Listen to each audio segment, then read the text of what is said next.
My history presentation is about the major battles of the Revolution.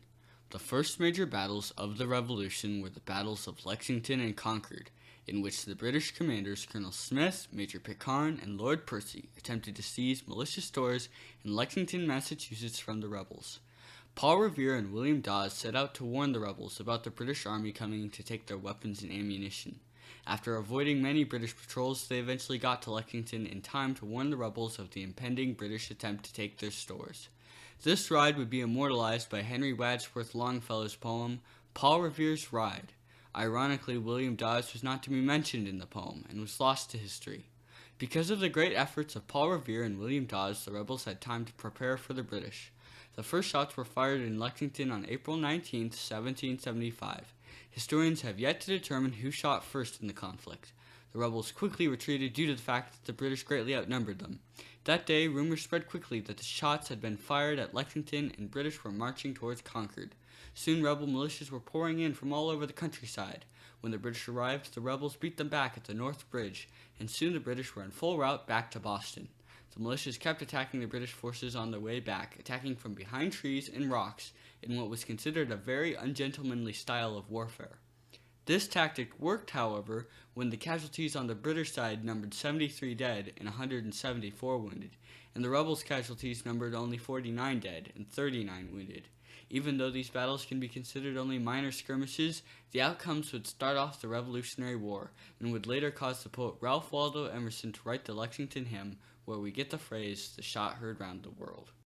Another major battle of the Revolution was the Battle of Long Island. The British decided early on that New York was a very strategic point in the colonies. They knew that if they took New York, they could stop all communications between the northern colonies and the southern ones.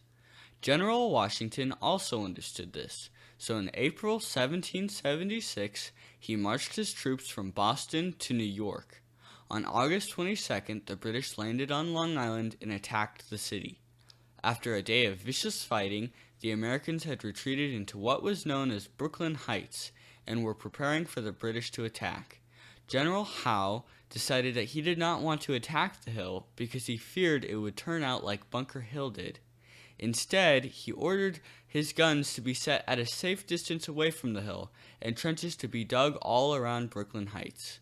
Washington realized what would happen if they trapped them in. If the British charged, it would be a perfect opportunity to end the revolution. Due to heavy rains, they couldn't take advantage of this, so Washington knew it was time to withdraw. The seagoing soldiers of John Glover's Marblehead Regiment noiselessly ferried Washington's troops across the East River to Manhattan on the night of August 29th. Darkness, fog, and bad weather immobilized the British fleet. Washington's cool and firm command exacted great discipline from his troops. They remained quiet throughout the whole ordeal.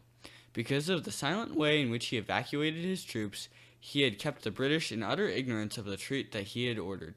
When the British charged in the morning, they found empty trenches. Washington's army had escaped. The last major battle of the Revolution was the Battle of Yorktown.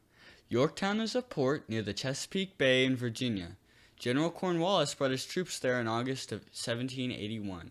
It seemed like an ideal location to set up a headquarters to receive steady supplies and troops.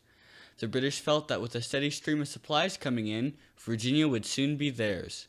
This was not the case, however, when General Washington and General Comte Rochambeau changed their plans of taking New York when they heard the Admiral de Grasse was sailing to Yorktown to take the harbor.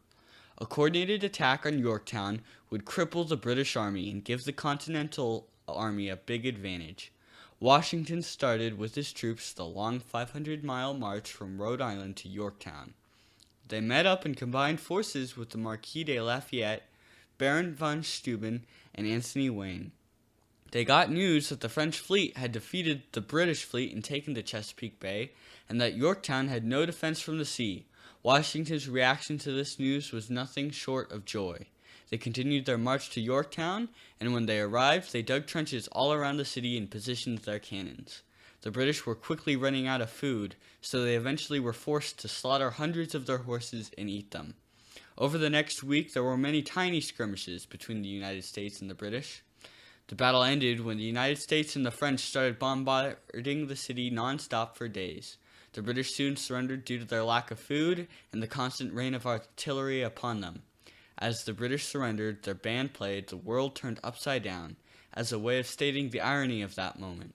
The greatest empire in the world had been defeated, and the new nation would go on to greatness. This concludes my history presentation.